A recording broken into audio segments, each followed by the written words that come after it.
أبو ديرو السلام عليكم أكمل نجا والله هي تنوما في البلا سلا وامبرات في البلا نبي تبارك أنني ويا أرسنال في البلوم بيدمي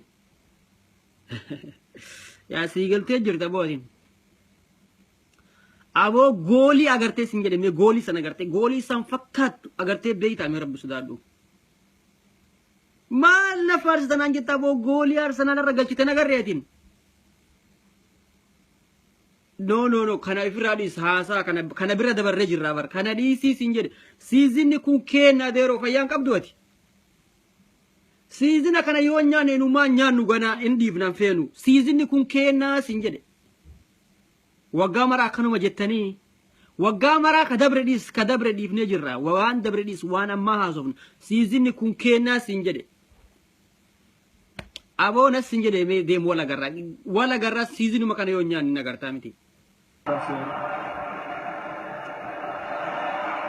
Manchester United really struggling to push Arsenal back, and here's Ozil. Alexis Sanchez crept in at the near post and turned it in. It's been a fantastic first 5 minutes for Arsenal, and they carried it by taking the lead. It's really good play. This ball comes out some poor play. Bellerin's cross through the touch.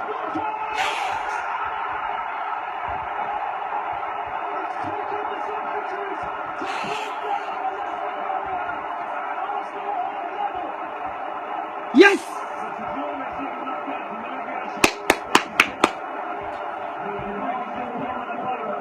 Oh my! Look at them, man!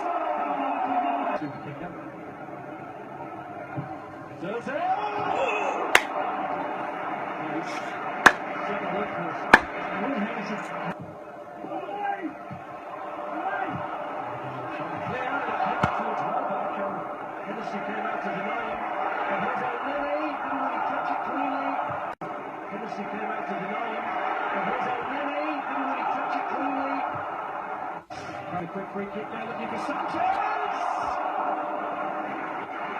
Taken up because Suarez. That's a terrific effort from Sanchez. His movement has been a problem for Suarez outside the front post. He did just the right amount on it.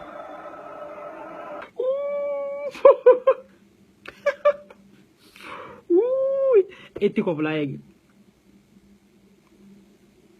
Hello? Malfita.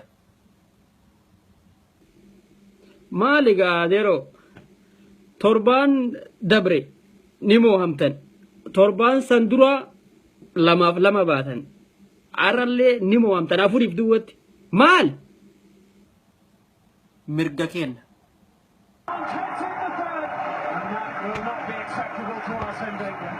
It's a good corner, but it's just a corner. Lost in it.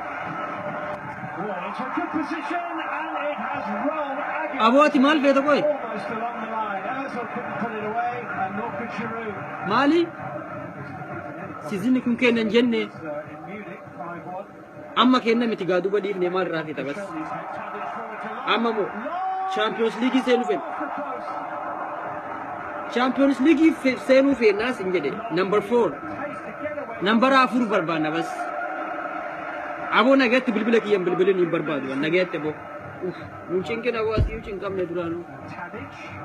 And long makes it 4. 4. Icing on the cake for Southampton and for Shane Long. Number 4 in Juru. Well-timed run.